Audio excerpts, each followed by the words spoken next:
इस देश में हमारे लोगों को जीने का हक, पढ़ने का हक, आंख में आंख डाल करके बोलने और लड़ने का हक बाबा साहब भीमराव अंबेडकर के संविधान ने दिया और मंडल कमीशन ने दिया। उस बाबू शिवदयाल सिंह जी की जो सबसे पहली बात मुझे बहुत अपील करती है, और खासकर नौजवानों को एक बात मैं कहने आया हूं, जितने लोग आप भाई देखिए, आप ये सोच कर आए होंगे कार्यक्रम में कि एक ऐसे नायक को याद करने जा रहे हैं जो हमारी जाति बिरादरी के हैं, तो हम तो जाति बिरादरी देख करके उनको याद नहीं करने आए, हम विचारधारा देखकर याद करने आए कि मेरे पे दुख को दूर करने का काम इस विचारधारा के लोगों ने किया था। और ये सवाल हम नहीं पूछेंगे तो कौन पूछेगा? हमको तो इसीलिए नौकरी से निकाल दिया। 14 साल दिल्ली यूनिवर्सिटी में प्रोफेसर था, इलाहाबाद यूनिवर्सिटी का गोल्ड मेडलिस्ट था, पहले नहीं बताता था, आजकल बताता हूं। इलाहाबाद यूनिवर्सिटी का गोल्ड मेडल, उसके बाद दिल्ली यूनिवर्सिटी से पीएचडी, 14 साल पढ़ाया, और जितनी डिग्रियां मेरे पास है सारी ओरिजिनल डिग्री है, एक भी फर्जी डिग्री नहीं है। समझदार को इशारा काफी, एक को डिग्री हमारी फर्जी ना। और शिवदयाल सिंह चौरसिया ने कभी मंदिर मस्जिद की लड़ाई नहीं लड़ी है, ये बात नोट कर लेना और अपने बच्चों को सिखा देना जाकर के, जिनको आज दंगे में इस्तेमाल करने के लिए केवल हिंदू मुस्लिम कराया जा रहा है। और ये बात कहना बहुत जरूरी है क्योंकि पिछले दरवाजे से आपका आरक्षण खत्म कर दिया गया। बाबू शिवदयाल सिंह चौरसिया पूजने वाली चीज नहीं है, पढ़ने वाली चीज है। उनके बारे में खोज कर पढ़िए, और कुछ दिन बाद देखिएगा ये इतिहास मिटा दिया जाएगा। इसलिए मैं आपसे पहली ही बात कह के जा रहा हूं, अपने पुरखों का इतिहास लिखो, उस पर किताब लिखो, उस पर लेख लिखो, वरना 10-20 साल बीतने दो, कल को पूजा करने के लिए मूर्ति बना दी जाएगी शिवदयाल जी की, लेकिन उनके विचार कहते हैं ये मिटा दिया जाएगा और उनको भी एक धर्म या पूजने की चीज बना दी जाएगी। हमारे लोग सबसे ज्यादा कहाँ है पता है? 90% जो किसान का मेरा लोग हैं, खेत में मजदूरी कर रहे हैं, सड़क पर ठेला खींच रहे हैं, सब्जी बेच रहे हैं, किसी फैक्ट्री में मजदूरी कर रहे हैं, अस्पताल में बीमारी का इलाज करने के लिए लाइन लगाए हुए हैं, बेरोजगारों की भीड़ में बैठे हुए हैं। हमारे लोग 90% किसी तरह जिंदा रह सके इसके लिए संघर्ष कर रहे हैं, और 10% लोग पूरे देश पर राज कर रहे हैं। मसीहा कोई बनाने से नहीं बनता, केहू केतनो कहले कि हम नॉन बायोलॉजिकल हमार पूजा कर, पूजा कहला से पूजा केहू तो नहीं किया। तो इसी देश में 1928 में चमदार आंदोलन बाबा साहब अम्बेडकर को करना पड़ा था, क्योंकि तालाब से उनको पानी भी पीना अलाउ नहीं था। पता है कि नहीं? आप जानवर उस तालाब में पानी पी सकता था, इंसान नहीं पी सकता था। और बताइए जरा, इस सभागार में मौजूद लोग, गांव में जातिवाद खत्म हो गया क्या? जोर से बोलिए। चारपाई पर सब बराबर बैठते हैं। आज भी गांव में जातिवाद भरा पड़ा है, तो लड़ाई कौन लड़ेगा? और जो आपके साथ जाति के नाम पर अपमान करता है वो मुसलमान है क्या? कोई बाहर से विदेशी आया क्या? ये कौन है जो हमारी जाति को करता है? बड़ जात बतियौला से या छोट जात लतियौला से। बनाया भोजपुरी में कहावत, किसने बनाया ये कहावत? और कौन है बड़ी जात, कौन है छोटी जात? बाबू शिवदयाल सिंह चौरसिया इसी उबड़ खाबड़ जमीन को चौरस करने की बात करते थे। न कोई बड़ा होगा न कोई छोटा होगा, हम सब इंसान हैं तो सब बराबर हो। महामना राम स्वरूप वर्मा से लेकर के डॉक्टर राम मनोहर लोहिया, चंद्रिका प्रसाद जिज्ञासु, मान्यवर कांशी राम, मरहूम नेताजी मुलायम सिंह यादव, जाने कितने लोग कुर्बानी दिए, और वो विचार आज कहाँ है इसकी बात पड़ताल कर। पता नहीं जाति कैसे पता चली, हमें तो पता ही नहीं। किसने बांटा, किसने बनाया, किसने ये समझाया कि आप नीची जाति के हो नीचे बैठोगे और हम ऊंची जाति के ऊपर बैठेंगे? अगर जिसने हम लोगों में से कोई जाति बनाता तो अपने को ऊपर रखता कि नहीं? इसका मतलब नीचे तो कोई रखता नहीं। बनाई हमने नहीं, शिकार हम हुए। लेकिन हम और आप केवल आपस में लड़ते और अपनी अपनी जाति को पकड़े हुए। नहीं भाई, जाति तोड़ो, जमात बनाओ। किसी चौरसिया के घर पर कोई अन्याय हो तो जितने उसके यहाँ के यादव, कुर्मी, कोयरी जितने लोग हैं, सब अगर वहां चट्टान बनकर नहीं खड़े हुए तो माफ करो, हमें फिर कोई बचा नहीं पाएगा। हम टुकड़े में अलग अलग करके बांटे ही जाएंगे। प्रोफेसर लक्ष्मण यादव जिंदाबाद।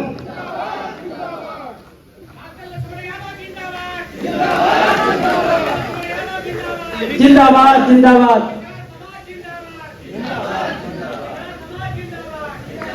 प्रोफेसर लक्ष्मण यादव जी के लिए 4 लाइनें। सुहाना सफर किसी किसी को मिलता है, तालीमे असर किसी किसी में दिखता है, आप चलते हैं तो कारवां चल पड़ता है, रहनुमाई का हुनर किसी किसी को मिलता है। ऐसी शख्सियत हमारे प्रोफेसर लक्ष्मण यादव जी हैं।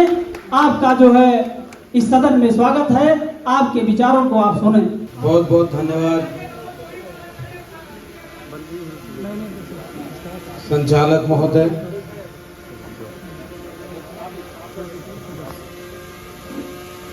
बाबू शिवदयाल सिंह चौरसिया सामाजिक परिवर्तन ट्रस्ट बस्ती मंडल के द्वारा आयोजित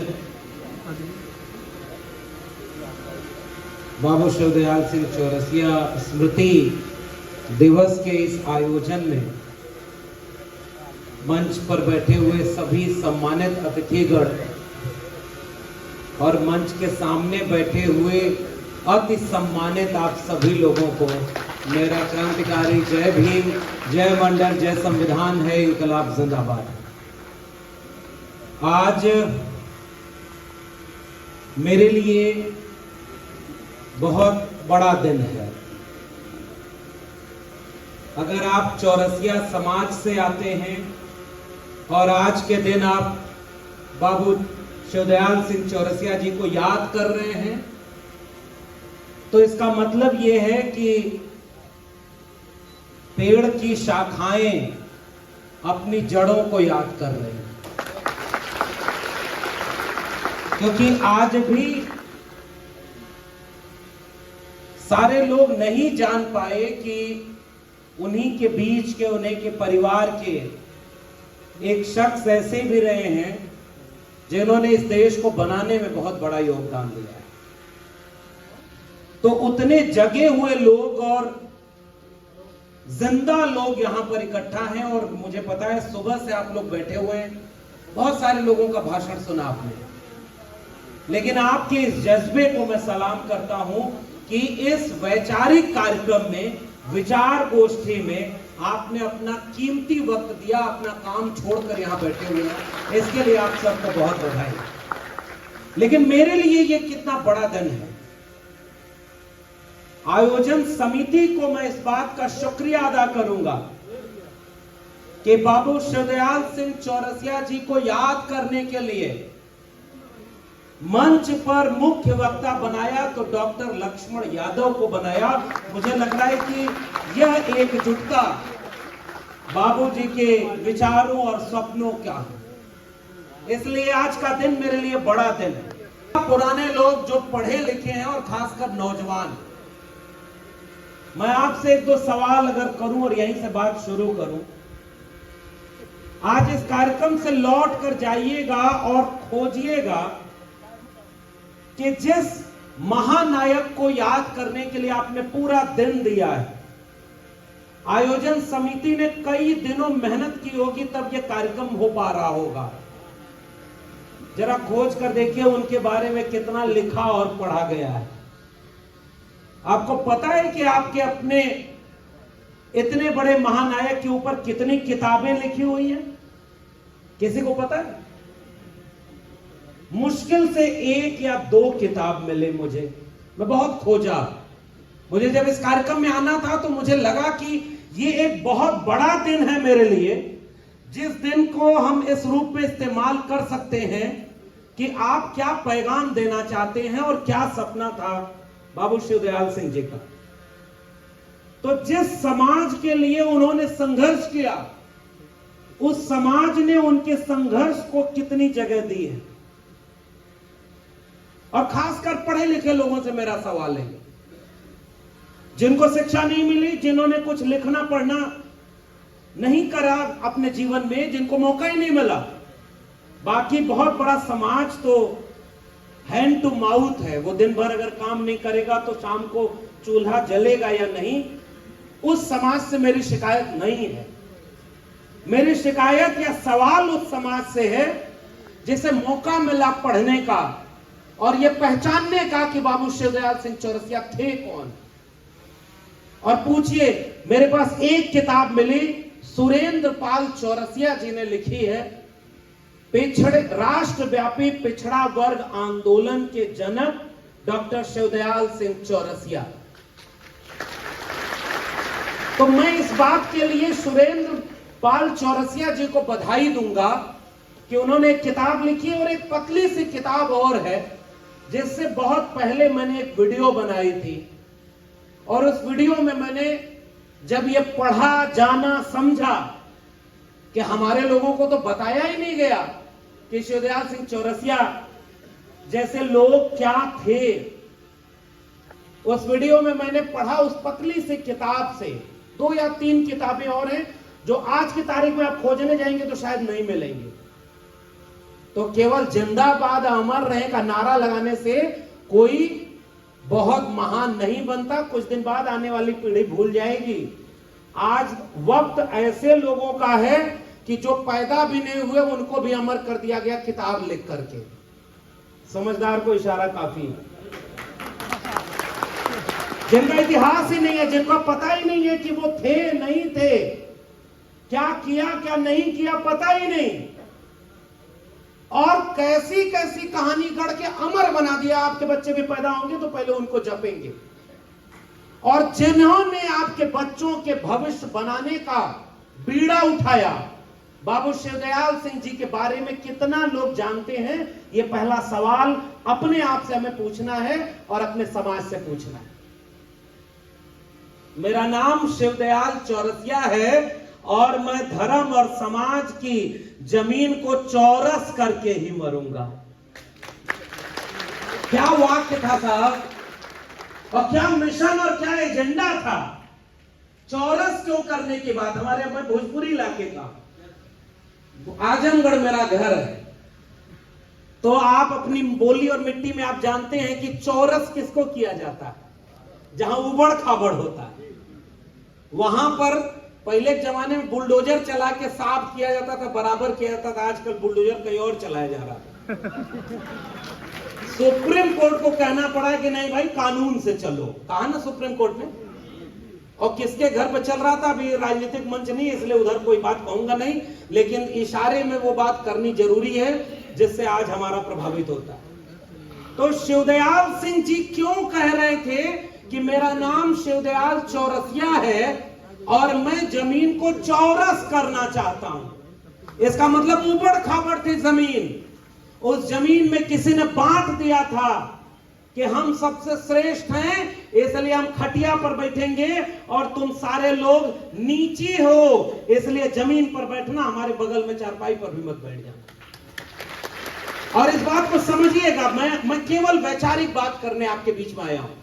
जब आप जानते थे कि लक्ष्मण यादव को बुला रहे हैं तो आप जोखिम उठाए हैं, तो अब सुनिए भाई, बाकी लोगों को आपने बुलाया, बहुत अच्छी बात है। तो मैं नहीं, व्यक्तियों का नारा मत लगाइए। लक्ष्मण यादव का नारा लगाएंगे, कल लक्ष्मण यादव बिक गया तो सामाजिक आंदोलन की लड़ाई का क्या होगा? इसलिए व्यक्ति महत्वपूर्ण नहीं है, विचार महत्वपूर्ण है। जिस विचार को बाबू जगदेव प्रसाद और बाबू रामस्वरूप वर्मा, महामना रामस्वरूप वर्मा से लेकर के डॉक्टर राम मनोहर लोहिया, चंद्रिका प्रसाद जिज्ञासु, मान्यवर कांशी राम, मरहूम नेताजी मुलायम सिंह यादव, जाने कितने लोग कुर्बानी दिए, और वो विचार आज कहां है, इसकी बात पड़ताल करना है। तो क्यों चौरस करना चाह रहे थे? क्योंकि समाज में ऊंच नीच है। अभी हम जब आ रहे थे अयोध्या से, तो हमारे साथी अयोध्या से आते हुए अपना एक किस्सा बचपन का सुना रहे थे। उन्होंने कहा कि हम लोग साहब चौरसिया जाति से हैं। पता नहीं जाति कैसे पता चली, हमें तो पता ही नहीं। किसने बांटा, किसने बनाया, किसने ये समझाया कि आप नीची जाति के हो, नीचे बैठोगे, और हम ऊंची जाति के ऊपर बैठेंगे? अगर जिसने हम लोगों में से कोई जाति बनाता तो अपने को ऊपर रखता कि नहीं? इसका मतलब नीचे तो कोई रखता नहीं। बनाई हमने नहीं, शिकार हम हुए। आप बात समझिए, जिस व्यवस्था को हमने बनाया नहीं, वो आज भी हमारे बच्चों को जाति के नाम पर अपमानित करने की बात करते हैं।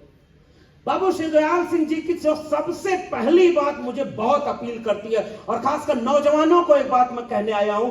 जितने लोग आप भाई देखिए, आप ये सोचकर आए होंगे कार्यक्रम में कि एक ऐसे नायक को याद करने जा रहे हैं जो हमारी जाति बिरादरी के हैं। तो हम तो जाति बिरादरी देख करके उनको याद नहीं करने आए, हम विचारधारा देखकर याद करने आए कि मेरे पे दुख को दूर करने का काम इस विचारधारा के लोगों ने किया था। लेकिन अच्छी बात है कि आप आए हुए हैं, और मैं भी जानबूझ करके एक जाति के सम्मेलन में आया हूं। एक जाति के लोगों ने इस कार्यक्रम का आयोजित किया है, लेकिन हम जानते हैं कि अगर इस जाति के जागरूक लोग शिवदयाल जी को याद कर रहे हैं तो यह बहुत बड़ी बात है और उनका हमें साथ देना चाहिए। और आयोजन समिति चाहती तो यहां ऑर्केस्ट्रा करवाती, दोगुना भीड़ आती कि नहीं आती, नाच गाना कराओ, सबसे बढ़िया नेता बन जाओगे। और उससे भी आसान अगर आज की तारीख में नेता बनना है तो कथा भागवत या हवन करा दो, उसमें फिर कोई आपको कोई आपत्ति भी नहीं होगी। लेकिन एक वैचारिक कार्यक्रम इन्होंने आयोजित किया, तो विचार लेकर आप जाइए कि शिवदयाल जी थे कौन। उन्होंने चौरसिया समाज का कोई सम्मेलन कभी जीवन में आयोजित नहीं किया। वो पूरे पिछड़े वर्ग के लोगों, वंचितों, शोषितों के मसीहा थे, इसलिए आज हम भी उन्हें अपना नायक बना करके याद करने के लिए आए करता हूं। और इसलिए उन्होंने कहा था मेरा नाम चौरसिया है, मैं धर्म और समाज में जो जमीन उबड़ खाबड़ है उसे चौरस करके ही मरूंगा। लेकिन व्यक्ति की उम्र होती है साहब, आज ही के दिन वो रुखसत कर गए। उन्होंने 1929 में उस समय की एक आदि हिंदू सभा हुआ करती थी, आदि हिंदू सभा। भाई सब धर्म हिंदू, सब लोग एक हैं, और ये इतिहास का लिखा हुआ सच है। और उस समय बहुत सारे लोगों को जोड़ करके वो आदि हिंदू सभा के सदस्य बनाया करते थे। कुछ दिन बाद देखिएगा ये इतिहास मिटा दिया जाएगा, इसलिए मैं आपसे पहली ही बात कह के जा रहा हूं, अपने पुरखों का इतिहास लिखो, उस पर किताब लिखो, उस पर लेख लिखो, वरना 10-20 साल बीतने दो, कल को पूजा करने के लिए मूर्ति बना दी जाएगी शिवदयाल जी की, लेकिन उनके विचार क्या थे ये मिटा दिया जाएगा और उनको भी एक धर्म या पूजने की चीज बना दी जाएगी। वो एक किस्सा मिलता है कि वो ले गए और सबको मेंबरशिप दिलवा रहे थे कि आदि हिंदू सभा बनाई है हमने 1929, और सब लोग उसकी मेंबरशिप लो। कुछ लोग के पास गए, और इशारे में कह रहा हूं, किसी के खिलाफ कोई बात नहीं कहूंगा, नहीं तो आजकल भावना लोगों की बड़ी नाजुक है, आहत हो जाती है, इसलिए। और ये फैक्ट है, इतिहास है। शिवदयाल जी थे क्या, आप इस विचार को यहां से समझिए। जब वो लेके गए कि भैया आप भी हिंदू, हम भी हिंदू, आप भी मेंबरशिप ले लो, तो सामने से आवाज आई, हम हिंदू थोड़े, हम आर्य हैं, हम तुमसे श्रेष्ठ हैं, तुम नीचे हो और हम तुमसे ऊपर हैं।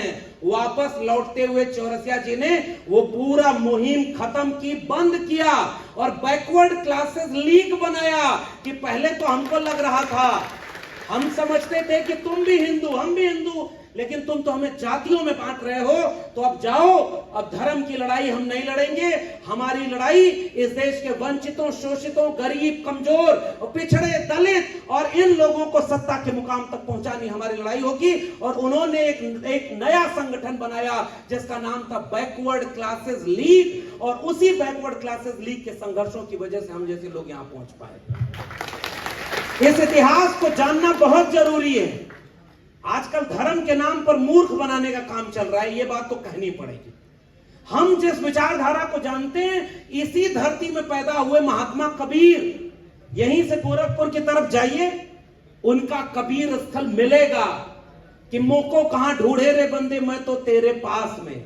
ना मैं मंदिर, ना मैं मस्जिद, ना काबे कैलाश में, ना मैं जप में, ना मैं तप में, ना मैं व्रत उपवास में, खोजी हो जो तुरते बिलियो पल भर की तलाश में, कहे कबीर सुनो भाई साधो मैं तो हूं विश्वास।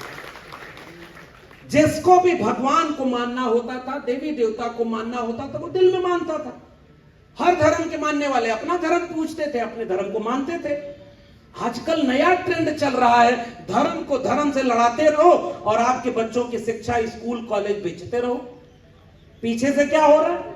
तो शिवदयाल जी के जीवन के शुरुआत में ही जो पहला संगठन था उसका नाम था आदि हिंदू सभा, और जो संगठन उन्होंने बनाया उसका नाम उन्होंने चौरसिया सभा नहीं लिखा, या और किन लोगों को लेकर के बनाया, मैं नाम पढ़ रहा हूं इस नाम, और इस नाम के पीछे एक संदेश है।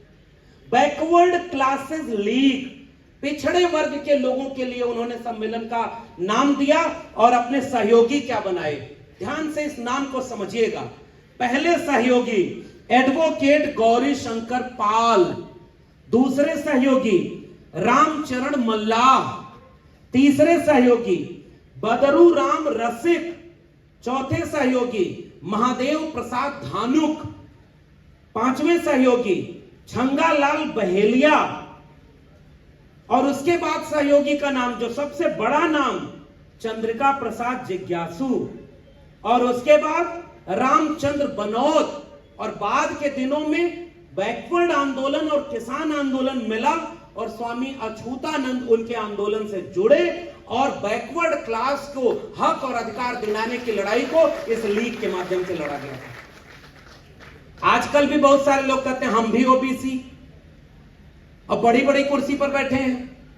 पहले क्या थे किसी को नहीं पता, बाद में कह रहे हैं कि हम भी ओबीसी। ओबीसी कहने से कोई ओबीसी नहीं होता। ओबीसी होने का मतलब क्या है, बाबू शिवदयाल सिंह चौरसिया के बहाने समझिएगा। 1930 के बाद इस देश में आंदोलन चल रहे थे। एक तरफ धर्म सुधार के नाम पर लड़ाई लड़ी जा रही थी। धर्म के नाम पर इसी देश में सती प्रथा थी, पता है। मैं बधाई दूंगा, इतनी तादाद में हमारी माताएं और बहनें इस कार्यक्रम में बैठी हैं और आपने उन्हें बीच वाली जगह आरक्षित करके बिठाया है। जिस परिवार में अगर एक महिला शिक्षित और जागरूक हो जाए तो वो आने वाली कई पीढ़ी को बदल सकती है, मेरा ये मानना है। इसलिए हर उस कार्यक्रम को सफल मानूंगा जिसमें महिलाएं, और मंच पर आपने महिलाओं को बुलवाया, मैंने इनका भाषण सुना। अलग अलग क्षेत्र में लोग अच्छा काम कर रहे हैं। अगर शिक्षा ना होती तो कर पाते क्या? या जिसको शिक्षा नहीं मिली है उससे पूछिए कि वो अपने बच्चों को क्या समझा रहा है। भाई पहले तो यही लोग पूछते थे कि आप बच्चा बड़ा होके क्या बनेगा, तो कहते थे डॉक्टर बनेगा, इंजीनियर बनेगा, वकील बनेगा, जज बनेगा। आजकल क्या हो रहा है, बच्चा बड़ा होगा तो क्या बनेगा? बच्चा कह रहा है कि हम कोई दल ज्वाइन करेंगे, धर्म बचाएंगे, क्योंकि स्कूल तो बिक गया। आप बताइए आपके गांव के स्कूल में, सरकारी स्कूल में किसके घर के बच्चे पढ़ते हैं? मास्टर हैं वहां जितने होने चाहिए? वहां पर माहौल है पढ़ाई का? मैं अभी आ रहा था तो मैंने देखा कितनी जगह बाढ़ आई हुई है, स्कूल डूबा हुआ है, और जब स्कूल डूबा हुआ है वहां बच्चों की पढ़ाई हो रही है। और ठीक इसी समय बगल में कॉन्वेंट स्कूल चल रहा है। हजारों रुपए अगर जेब में पैसा है तो आप अपने बच्चे को अच्छे स्कूल में पढ़ाइए। कल को आपका वो बच्चा कॉन्वेंट स्कूल वाला है, जो अमीर घर में पैदा हो गया, वो बनेगा डीएम, एसपी, वकील, जज, डॉक्टर, इंजीनियर, और आपके घर के, हमारे घर के बच्चों को सिखाया जाएगा कि जब शिक्षित नहीं हो तो नौकरी क्या मिलेगी। अभी कोई वक्ता कह रहे थे आरक्षण बचा है, कहां? चपरासी में और 4th ग्रेड की नौकरी में, बाकी आरक्षण कहां है? इसलिए शिवदयाल जी ने अपने जीवन के शुरुआती संघर्ष शुरू कहां से किए थे, इस बात को समझिएगा। 1930 से वो संघर्ष शुरू हुआ। साइमन कमीशन भारत आ रहा था, उसका विरोध एक रूप में किया गया और इतिहास की किताबों में पढ़ाया जाता है कि साइमन कमीशन गो बैक, क्योंकि उसमें एक भी भारतीय नहीं है। लेकिन वो कमीशन क्या आ रहा था पूछने कि भैया तुम एक ऐसा देश चला रहे हो जिसमें आपने देश की 90% आबादी को ऐसा नीचा बना दिया कि वो सड़क पर चल नहीं सकते, तालाब का पानी पी नहीं सकते। उसी देश में 1928 में चमदाड़ आंदोलन बाबा साहब अम्बेडकर को करना पड़ा था, क्योंकि तालाब से उनको पानी भी पीना अलाउ नहीं था। पता है कि नहीं? आप जानवर उस तालाब में पानी पी सकता था, इंसान नहीं पी सकता था। और बताइए जरा इस सभागार में मौजूद लोग, गांव में जातिवाद खत्म हो गया क्या? जोर से बोलिए। चारपाई पे सब बराबर बैठते हैं। आज भी गांव में जातिवाद भरा पड़ा है, तो लड़ाई कौन लड़ेगा?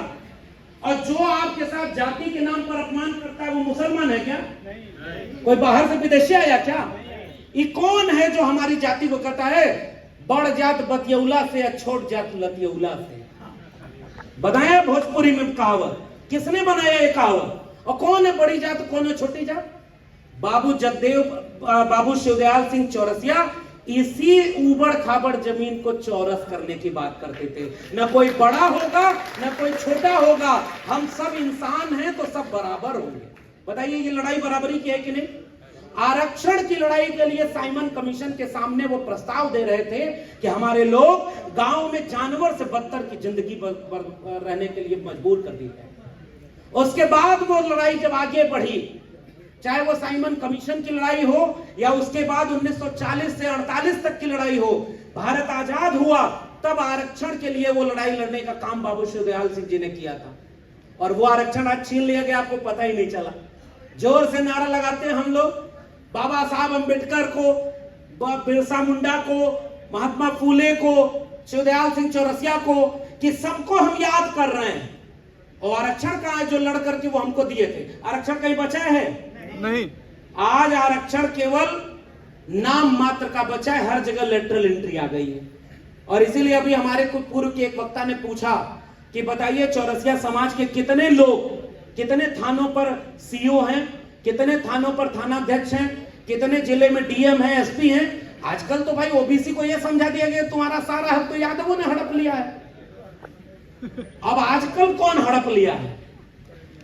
अगर कुछ दिन पहले तक यह समझाया जा रहा था कि ओबीसी का सारा हक यादवों ने छीन लिया, तो यादव कितने सुप्रीम कोर्ट के जज बने। और यादवों ने भी गलती की। मैं तो उसी बिरादरी से हूं, तो थोड़ी अपनी आलोचना कर लेता हूं। अपनी वाली आलोचना आप खुद करिएगा, क्योंकि मैं आपके ऊपर कोई टिप्पणी नहीं करूंगा। मेरा हक यह है कि मैं अपनी कमी सुधारूं। जैसे धर्म अगर गंदा है तो कबीर ने, रविदास ने लिखा, जस केलन के पात पात में पात, तस मानुष के जात जात में जात, रविदास मानुष न जुड़े जब तक जात न जात। अपने घर में कोई झाड़ू लगाए तो अचानक कोई कह रहे हैं बगलियों वाले घरवा गंदा, जा पहले वहां झाड़ू लगवा, ऐसे कोई कहता है। इसलिए असली लड़ाई क्या है? शिवदयाल जी ने यह बात इस देश में लड़ करके बताई, अगर आरक्षण नहीं रहेगा तो इस देश के कुम्हार, लोहार, बढ़ई, नाई, मोची, निषाद, मल्ला, जमा हाथ से श्रम करने वाले जितने भी लोग हैं, उनके बच्चे कभी इस देश को चलाने में हिस्सेदारी नहीं ले पाएंगे। इसलिए पहला कमीशन बना पिछड़ा वर्ग इस देश में गोलमेज सम्मेलन में भी जाने वाले थे और वहां जाकर के ये बात कहने वाले थे। अगर गोलमेज सम्मेलन में बाबू शिवदयाल सिंह जी पहुंच गए होते तो मुझे लग रहा है कि कुछ फेक ओबीसी से देश नहीं चलता, ओरिजिनल ओबीसी लोग इस देश के शासक होते, हुकूमत चलती उनकी, लेकिन उनका हिस्सा नहीं मिला। मैं इसलिए एक बहुत बड़े नायक के रूप में शिवदयाल जी को याद करने आया हूं। गोलमेज सम्मेलन में जहां यह तय होना था कि अगर जिस देश में हजारों साल से किसानों को, कमेरा लोगों को जाति के नाम पर अपमानित किया, उनको, पिछड़े वर्ग को अगर हिस्सा और अधिकार नहीं मिलेगा तो बराबरी का समाज नहीं बनेगा। और वो सपना अधूरा रह गया। और उसके बाद शिवदयाल जी जब भारत आजाद हुआ, और भारत आजाद होने के बाद ओबीसी को न्याय दिलाने के लिए पहला कमीशन जब बना, काका कालेलकर कमीशन, जानते हैं ना नौजवान? कितने लोग इसका नाम सुने? काका कालेलकर कमीशन का। अच्छा, कुछ लोग सुने हैं, बाकी लोग कहिए कि कहां पढ़ला के रहल कुल गुजरात में ना है भाई। अब आजकल हर चीज गुजराते में ना है, भारत तो वो यूपीओ में बहुत है। तो काका कालेलकर कमीशन का मतलब ओबीसी को न्याय और अधिकार दिलाने का पहला कमीशन बना। और धोखा हो रहा था उस कमीशन में। वो कमीशन कह रहा था कि गरीबी के नाम पर आरक्षण होना चाहिए। और काका कालेलकर कमीशन के सदस्य होने के बाद बाबू शिवदयाल जी ने 67 पन्ने का अपना असहमति नोट लिखा कि इस देश में खटिया पर बैठने से लेकर पीने का पानी भी जाति देखकर दिया गया, इसलिए पिछड़ापन जाति के आधार पर होगा। 67 पन्ने का असहमति नोट लिखा, जिसके आधार पर दूसरा पिछड़ा वर्ग आयोग बना, जिसका नाम है मंडल कमीशन। इसलिए मैं आज यहां एक बात कहना चाहता हूं, इस देश की 1931 के आधार पर 52% ओबीसी की जो आबादी है ना, हमारे माथे पर कर्जा है बाबू शिवदयाल सिंह चौरसिया जी के संघर्षों का। अगर वो उस समय वो लड़ाई न लड़े होते तो मंडल कमीशन का आधार न बनता, और अगर मंडल कमीशन न होता तो हमारे जैसे लोग, आपके जैसे लोग या कुर्सी पर बैठकर इतना बड़ा सम्मेलन नहीं कर पा रहे। इस देश में हमारे लोगों को जीने का हक, पढ़ने का हक, आंख में आंख डाल करके बोलने और लड़ने का हक बाबा साहब भीमराव अंबेडकर के संविधान ने दिया और मंडल कमीशन ने दिया। उसके पहले भी मंदिर और देवी देवता बहुत थे, लेकिन आपको जाति पूछ करके चारपाई पर बैठने से उतार दिया जाता था। कोई नहीं बोलने वाला है आपके पास। और ये सवाल हम नहीं पूछेंगे तो कौन पूछेगा? हमको तो इसीलिए नौकरी से निकाल दिया, 14 साल दिल्ली यूनिवर्सिटी में प्रोफेसर था, इलाहाबाद यूनिवर्सिटी का गोल्ड मेडलिस्ट था, पहले नहीं बताता था, आजकल बताता हूं। इलाहाबाद यूनिवर्सिटी का गोल्ड मेडल, उसके बाद दिल्ली यूनिवर्सिटी से पीएचडी, 14 साल पढ़ाया, और जितनी डिग्रियां मेरे पास है सारी ओरिजिनल डिग्री है, एक भी फर्जी डिग्री नहीं है। समझदार को इशारा काफी, एक को डिग्री हमारा फर्जी ना है। लेकिन सच और हक की बात बोलने की वजह से गुलामी को बनाने वाले लोग आपका जुबान बंद करने के लिए, बताओ उत्तर प्रदेश के लोगों, फर्जी मुकदमा सबसे ज्यादा किसके ऊपर है? आप नहीं, आप अपना खोजो, जेल में कौन है, हॉस्पिटल में कौन है? हमारे लोग सबसे ज्यादा कहां है पता है? 90% जो किसान कमेरा लोग हैं, खेत में मजदूरी कर रहे हैं, सड़क पर ठेला खींच रहे हैं, सब्जी बेच रहे हैं, किसी फैक्ट्री में मजदूरी कर रहे हैं, अस्पताल में बीमारी का इलाज करने के लिए लाइन लगाए हुए हैं, बेरोजगारों की भीड़ में बैठे हुए हैं। हमारे लोग 90% किसी तरह जिंदा रह सकें इसके लिए संघर्ष कर रहे हैं, और 10% लोग पूरे देश पर राज कर रहे हैं। शिवदयाल जी का संघर्ष उन लोगों का संघर्ष बनाने की बात है, और इसलिए अपने नायक और मसीहा को याद करना चौरसिया समाज के लोगों, मैं फिर से आपको बधाई देने आया हूं। बहुत लंबा भाषण करने का वक्त नहीं है, समझदार को इशारा काफी है।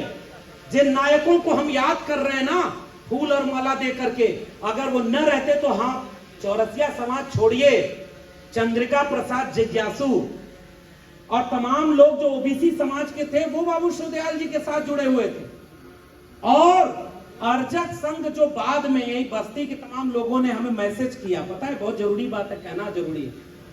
उन्होंने कहा कि शिवदयाल जी खुद कभी किसी चौरसिया सम्मेलन में नहीं गए, और आप एक जाति के सम्मेलन में आप वक्ता बन के जा रहे हैं। उस मंच पर सारी पार्टी के नेता बैठे हुए हैं, वो तो सबको खुश कर रहे हैं कि हमारे समाज के लोग एकजुट हो जाए, आप क्यों उसमें जा रहे हैं? हमने कहा अगर हम नहीं जाएंगे तो कोई और जाएगा, और अपनी बात कह के उन लोगों को कहीं और दिशा में लेके जाएगा, तब आप कहोगे कि हमारा समाज जागरूक नहीं है। भाई मंच तो कोई खाली नहीं रहेगा। और जब शिवदयाल जी खुद हम ओबीसी के मसीहा हैं, तो शिवदयाल जी किसी एक जाति का सम्मेलन कराने से जाति के नेता नहीं होंगे, पूरे देश के पिछड़े वर्ग के लोगों के नेता थे, नेता हैं और नेता रहेंगे। हम अपने नायकों को आने वाली पीढ़ियों को बताएंगे कि शिवदयाल जी कौन थे। और शिवदयाल जी चौरसिया ने कभी मंदिर मस्जिद की लड़ाई नहीं लड़ी है, ये बात नोट कर लेना और अपने बच्चों को सिखा देना जाकर के, जिनको आज दंगे में इस्तेमाल करने के लिए केवल हिंदू मुस्लिम कराया जा रहा है। और यह बात कहना बहुत जरूरी है, क्योंकि पिछले दरवाजे से आपका आरक्षण खत्म कर दिया गया। हमारे पूर्व के वक्ता ने कहा कि ओबीसी को बांटने का अधिकार बना दिया, ओबीसी को बांट दो, 27% हुआ, आरक्षण मिला, और 1931 की जनगणना कहती है ओबीसी कितने हैं, 52%। आज ओबीसी को पता ही नहीं कि ओबीसी कितने हैं। भेड़ बकरी पेड़ पक्षी सब गिनती हो गई, भेड़िया की भी गिनती हो गई। आजकल अगर आप यूपी में पूछिए कितना सांड है तो वो भी बता देंगे कितने सांड हैं हर चौराहे पर। लेकिन इस देश में ओबीसी कितने हैं आज आपको पता ही नहीं है। जब आपको अपनी संख्या नहीं पता तो आप अपना हक और हिस्सा कैसे लोगे? आपको पता ही नहीं। बीमारी के लिए डॉक्टर के पास जाओगे ना, और डॉक्टर पहले एक्सरे करेगा। पुरान झाड़ फूक वाला गैल जमाना, एगो क्लिप चलत बा, भोजपुरी समझ में आवत है ना? देखा बहुत बड़ा वक्ता ना है, मंच में बहुत बड़े लोग बैठल हुए, सब बड़े बड़े लोग हैं, हम इनका सम्मान कर रहे हैं। लेकिन मोटी मोटी बात अगर यहाँ से समझ के नहीं गए ना, तो कढ़ी चावल ना याद रही, बच जाई सामने। यहू बात पे अगर नाराज होगा कि हमके बोले का मौका ना मिला, लोग फलाने ना दिल्ली से, तो उनके आधा घंटा बोल भाई। बात इसकी भी नहीं है कि मैं बोल रहा हूं कि आप बोल रहे हैं माला कौन पहन रहा है। बात इसकी है कि अगर जागे नहीं तो आने वाली पीढ़ियां गुलाम पैदा होंगी। ये बात समझाने में आपके बीच में आया। भाई शिक्षा बिक गई। अब आप गरीब हैं तो आपके बच्चे अच्छे स्कूल में नहीं पढ़ेंगे, लिख के रख लीजिए। मैं विश्वविद्यालय में 14 साल प्रोफेसर था, और जिस विश्वविद्यालय में प्रोफेसर था 10 साल पहले उसमें 4000 में जो डिग्री कोर्स होता था, आज उसकी फीस 40,000 रुपए है। बताइए 10 साल में 10 गुना आमदनी आपकी बढ़ी है क्या? आमदनी आपकी वही है और घट गई। और खर्चा आपका बढ़ गया, बेटा बेटी पढ़ पाएंगे? और जब बेटा बेटी को शिक्षा नहीं दिला पाओगे, आप सोचो, एक जमाने में चौरसिया समाज की पहचान के लिए कहा जाता था अहिर हुआ गाय भैंस चौरावा, चौरसिया समाज हुआ पान बेचा। लेकिन बाबा साहब के संविधान और शिवदयाल सिंह चौरसिया जैसे मसीहाओं की वजह से यह संभव हुआ कि अगर अहिर है तो यूनिवर्सिटी का प्रोफेसर भी बन सकते हैं, और अगर आप चौरसिया हैं तो सुप्रीम कोर्ट के जज भी बन सकते हैं। इसका संविधान ने आपको अधिकार दिया। इसलिए अब बहुत लंबी बात नहीं कहूंगा, बहुत देर से आप लोग बैठे हैं, लेकिन मोटा मोटी आपको समझा के जा रहा हूं। बाबू शिवदयाल सिंह चौरसिया पूजने वाली चीज नहीं है, पढ़ने वाली चीज है। उनके बारे में खोज खोज कर पढ़िए, और जो समिति बनी है उस समिति के आयोजकों से कहूंगा, अगली बार जब आप चौरसिया जी पर सम्मेलन कराइएगा तो हमारे फूल माला पे पैसा मत खर्च करिएगा, पतली पतली बुकलेट छपवाइए कि शिवदयाल सिंह चौरसिया जी की विचारधारा क्या थी, उनका संघर्ष क्या था, और गांव गांव उस किताब को पहुंचाइए। तब जाकर के आने वाली पीढ़ी पहचानेगी कि शिवदयाल जी क्या थे। और हर एक समुदाय को, और हमारे लोग, आखिर में कह के जा रहा हूं, हमारे बीच में कितना बड़ा मंच है, बड़े बड़े नेता बैठे हुए हैं, आदरणीय कैलाश जी हैं और तमाम लोग हैं, मैं नाम नहीं लूंगा। शिवदयाल जी के पौत्र बैठे हुए हैं, और वो पिछली बार भी बोले और यहां भी बोले तो एक लाइन बोले, उनका एक ही नारा था, एकजुट रहो। ये 3743 जातियों में ओबीसी को बांट दिया गया, और आप बंट गए, हम बंट गए, और हमारी लड़ाई अब आपस में करवा दी गई। और हमारी लड़ाई को शिवदयाल जी जो कहते थे, वो तो जब एडवोकेट थे, और आपको पता होना चाहिए मसीहा कोई बनाने से नहीं बनता। केहू केतनो कह ले कि हम नॉन बायोलॉजिकल, हमार पूजा कर, पूजा कहला से पूजा केहू के नहीं के हो, केहू के पूजा कहले से होला था। अब देखा ये नाम केहू के ले तो हम ना ले बड़ा बड़ा लोगों के नाम। शिवदयाल जी महान क्यों हैं? क्योंकि शिवदयाल जी जब एडवोकेट का काम करते थे तो गरीब, कमजोर, मजलूम अगर उनके दरवाजे आ गया तो उसकी फीस नहीं लिया, और जब उनको मौका मिला सुप्रीम कोर्ट तक पहुंचने का तो गरीबों को मुफ्त में कम से कम न्यायपालिका की सुविधाएं मिले, उसके लिए संघर्ष किया। और बाद में चल करके लोक अदालत का जो पूरा कॉन्सेप्ट आया है कि लोक अदालत और एडवोकेट शिवदयाल सिंह चौरसिया जी के सपनों की अदालत है। वरना आज गौवा में कहा जाला हो, सही बात ही बात समझा कि जगरे घरे में एगो हॉस्पिटल का चक्कर लगे शुरू हो गए, एगो कचहरी का, परिवार बर्बाद है कि ना। 100 ग्राम रोज साझी का चला था हमने के कुल समाज में, महाबर्बाद। यही बात सीधी मोटी मोटी बात होनी चाहिए कि नहीं भाई? यहाँ बड़ा बड़ा भाषण देने से कौन जरूरत है? शिवदयाल जी महान थे, अपना काम करके चले गए। हम आप क्या कर रहे हैं मंदिर मस्जिद की लड़ाई में, और रोज 100 ग्राम लेकर के शाम को टुल। सवेरे क्या होगा? आपका बच्चा किस स्कूल में पढ़ने जाएगा? आपने उस स्कूल को बचाने की लड़ाई लड़ी क्या? आपको पता ही नहीं चल रहा था, स्कूल बर्बाद हो गया। पिछले 10 साल में, 7-8 साल में उत्तर प्रदेश में 51,000 सरकारी स्कूल बंद कर दिए गए। पता चला? अखबार में खबर आई? खबर इसकी नहीं आएगी स्कूल बर्बाद होने की, खबर इसकी नहीं आएगी कि आपके बच्चों का रोजगार। 45 साल में सबसे ज्यादा बेरोजगारी कब? आज। बताइए सबसे ज्यादा बेरोजगार किसके घर के बच्चे होंगे? जिसको पहली बार शिक्षा मिलना शुरू हुई थी। और मैं विश्वविद्यालय से हूं, मैं आखिरी में कह रहा हूं, विश्वविद्यालय को बेचा जा रहा है, लेटरल एंट्री लाई जा रही है। लेटरल एंट्री कितने लोग जानते हैं? नहीं पता। बैक डोर से एंट्री। पहले परीक्षा देकर के आप आईएएस बनते थे, अब पीछे से कोई भी आईएएस बन जाएगा और कोई आरक्षण नहीं है। सुप्रीम कोर्ट में जज इस समय ओबीसी कितने हैं? इस देश में कितने कुलपति ओबीसी हैं आज पता है? यादव लोगन के भी अगर बड़ा गुमान होगा कि नहीं, यादव लोग इसी उत्तर प्रदेश के मुख्यमंत्री थे।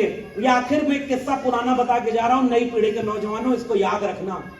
जाति कोई बड़ी छोटी नहीं है, कोई किसी से ऊपर है तो सोचता है हमारे नीचे वाला तू नीचे हमसे दब के रहा, हम तो यादव हैं, हम तो ऊपर हैं। इसी उत्तर प्रदेश में मुख्यमंत्री थे राम नरेश यादव, पुराने लोग जानते होंगे। और उसी समय बिहार में मुख्यमंत्री थे कर्पूरी ठाकुर, वो नाई समाज से आते थे और ये यादव थे। और दिल्ली से नारा क्या चला? दिल्ली से चमड़ा भेजा संदेश, बार बनावा कर्पूरी या भैंस चरावो राम नरेश। ये कौन नारा बनाया? किसी मुसलमान ने बनाया था क्या?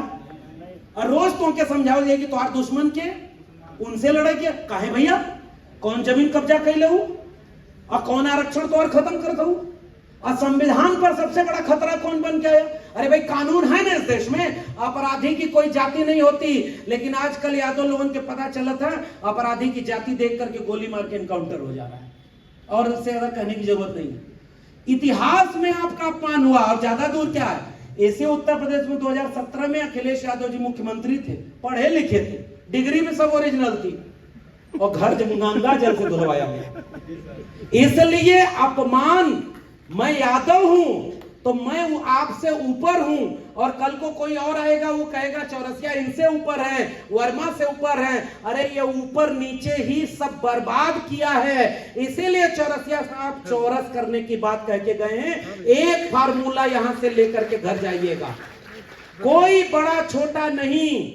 इस देश के 90% कमेरा लोग जो हाथ से मेहनत करते हैं, मेहनत करके कमाते खाते हैं, हम सारे भाई हैं, एक जैसे हैं, कोई बड़ा छोटा नहीं। और सबने पता कहा है, मैं एक बार बचपन में अंगूर खरीदने गया तो एक सस्ता अंगूर खरीद के लेके पिताजी को बताया कि हैला अंगूर 10 रुपया किलो, तो कहना कि हमा का है, तो हम कहे सस्ता है।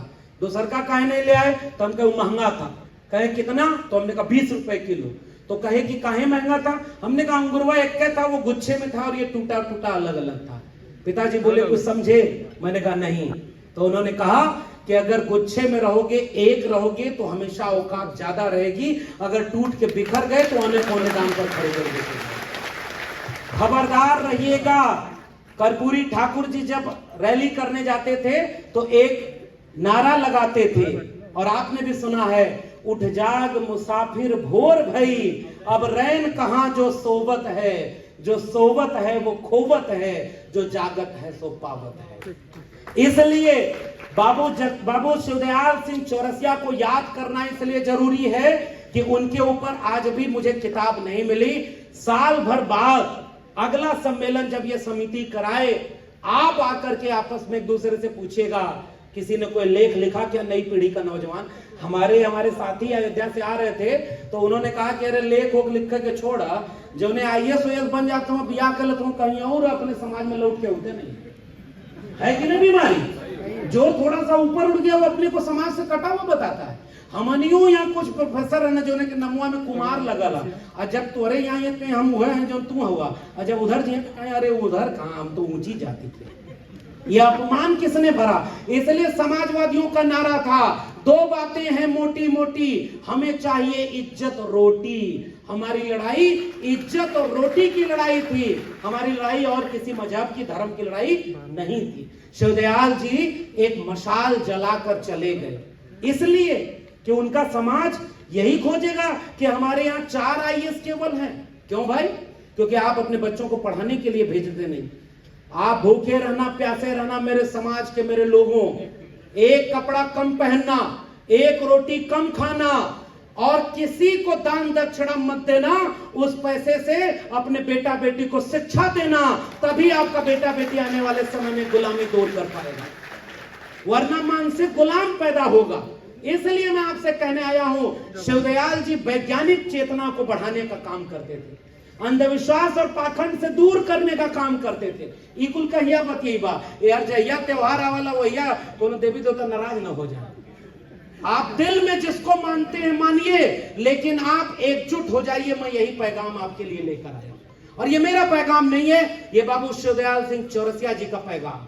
उन्होंने जब बैकवर्ड क्लासेस लीग बनाई थी, उन्होंने जब काका कालेलकर कमीशन में अपने असहमति नोट दिया था, उन्होंने जब आदि हिंदू सभा छोड़ी थी, उन्होंने जब आरक्षण की लड़ाई लड़ी थी, उन्होंने जब मंडल कमीशन की लड़ाई लड़ी थी, और पता है दलित समाज के लोग अगर हो तो इस बात को पहचानिएगा, मानवर कांशीराम ने जब DS4 बनाया, उसके बाद बहुजन समाज पार्टी बनाई, शिवदयाल जी को पहली बार उम्मीद जगी थी कि अब लगता है हमारे 90% कमेरा लोग भी दिल्ली पर सरकार बनाएंगे, और उनको शुगर हो गया था। आखिरी के दिनों में मिठाई नहीं खाते थे, लेकिन जब उत्तर प्रदेश में पहली बार सरकार बनी थी, मिले मुलायम कांशीराम, हवा में उड़ गए। अब इसके आगे कहने की जरूरत नहीं है, समझदार को इशारा काफी।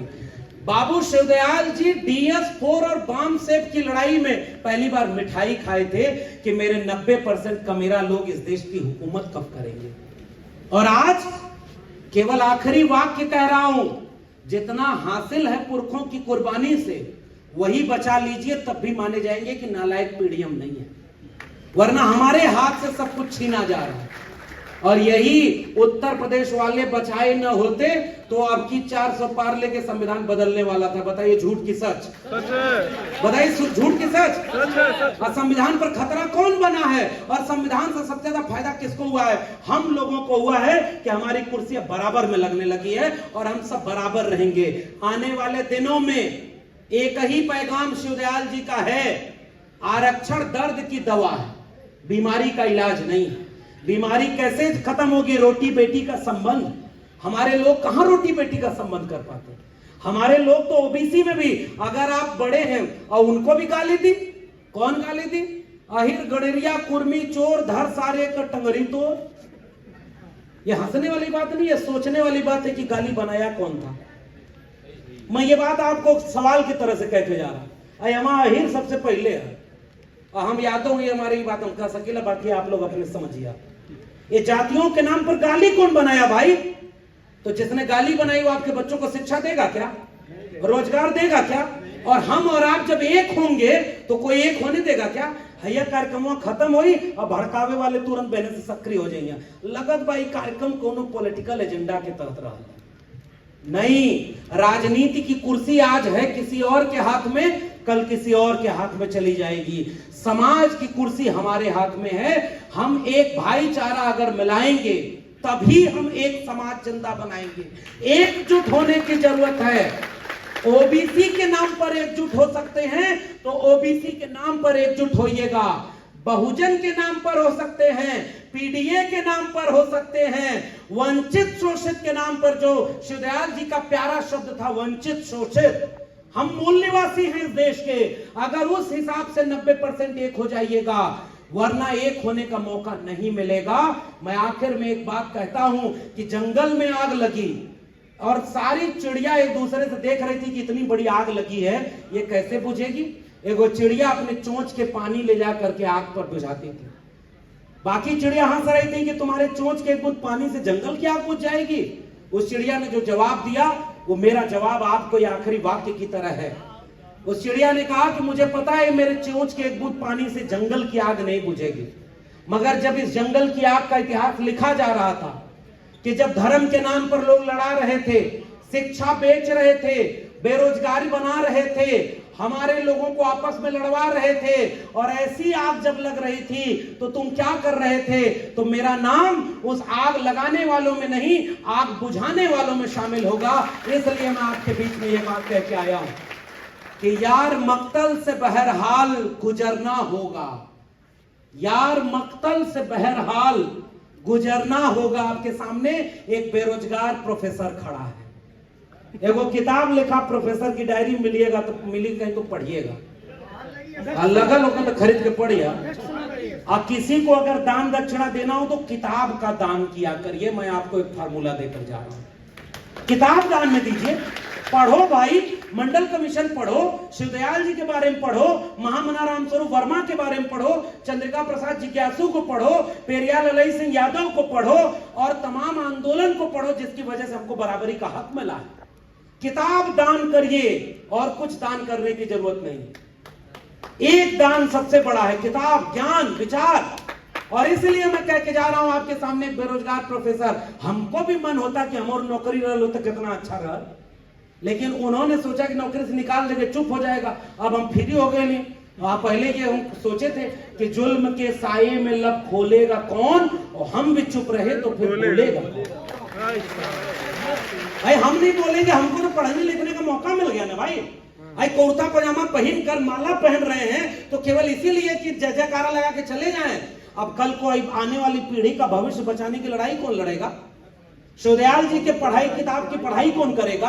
और आने वाले समाज को समझाएगा कौन कि जितने भी ओबीसी समाज के लोग हों आपस में लड़ना मत, एकजुट रहना, भाई हो तो भाई की तरह बन के रहना। जिन जातियों की संख्या ज्यादा है उस जाति के लोगों को फार्मूला एक कदम पीछे हर कार्यक्रम में रहिए, और जो आपसे छोटे भाई हैं उनको एक कदम आगे अपने कंधे पर बिठा कर रखिए, फिर देखो कोई आपके बीच में लड़वा पाता है कि। लेकिन हमारे यहाँ जिनकी संख्या ज्यादा होती है वो अपने ही लोगों पे लाठी चलावे लगन, यो बात तो गंभीर है ना। गांव में तनिको अगर दाएं बाएं हुई तो उनके लाठी वही ऊपर चल, अरे भाई लाठी में दम अपने ताकतवर के चलाओ। ये समय यूपी में केकर लाठी चलते सबके पता है। 69,000 शिक्षक भर्ती में घोटाला, महाघोटाला हुआ। वो महाघोटाला हुआ तो बताइए सारे ओबीसी का हक मारा गया कि केवल कुछ जातियों का मारा गया? 68,500 वहू में घोटाला भला। तो जो समाज सोता है वो घोटाले पे घोटाला उसके लिए होता है। अरे वो कुल हम जाने ला, तू हमके नया का बताओ। तो मैं कह रहा हूं कि समाज क्यों नहीं लड़ रहा है, क्यों नहीं समाज वहां आंदोलन कर रहा है कि मेरे बच्चों की नौकरी क्यों खा गए? और आपके बच्चे जब लड़ रहे थे वहां पर तो कितने लोग उनका समर्थन करने वहां गए। 600 दिन से ज्यादा बच्चे वहां पर लाठी खाए हैं। पहले एगो काम करे जीवा तो हेलीकॉप्टर से फूल बरसावल जाए, और नौकरी मांगे जीवा तो लाठी बरसावल जाए।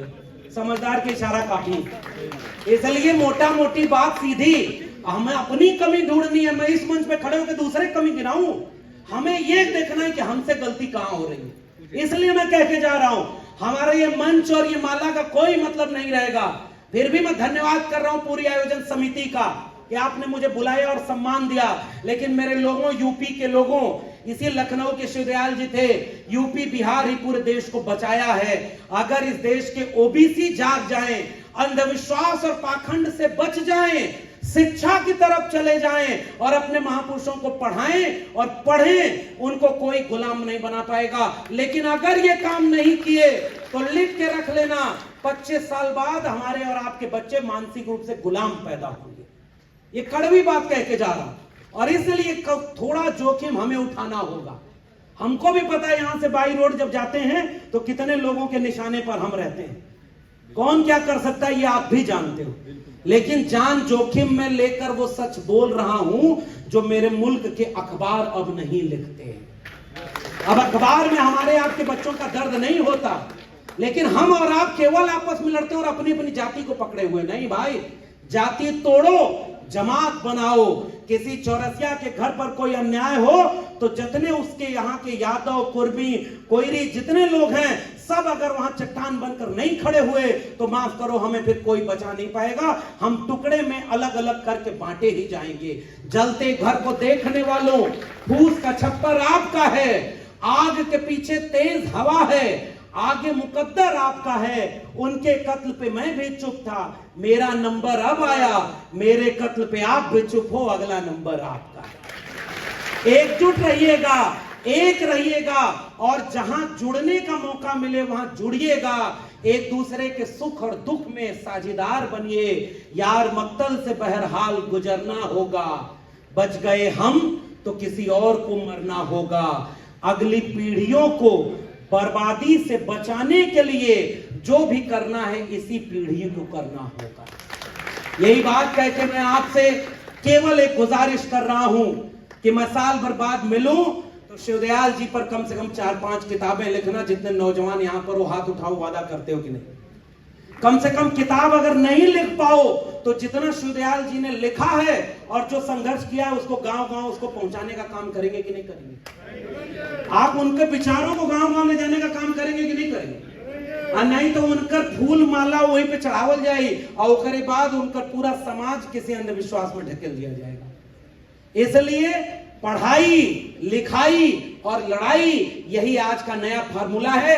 बाबा साहब अम्बेडकर कह के गए, शिक्षित करो, संगठित रहो, संघर्ष करो। हम आपसे कह रहे हैं, पढ़ो, लिखो और लड़ो, ताकि बाबू शिवदयाल सिंह चौरसिया जो सपनों का भारत बनाना चाहते थे, सबको सम्मान दिलाना चाहते थे, सबको शासन कराना चाहते थे, सबको बराबर का हिस्सेदार बनाना चाहते थे, वो भारत बनाने में हम कामयाब हो जाएं। इसी उम्मीद के साथ आप सबको बहुत बहुत धन्यवाद। जय भीम, जय मंडल, जय संविधान, इनकलाब जिंदाबाद।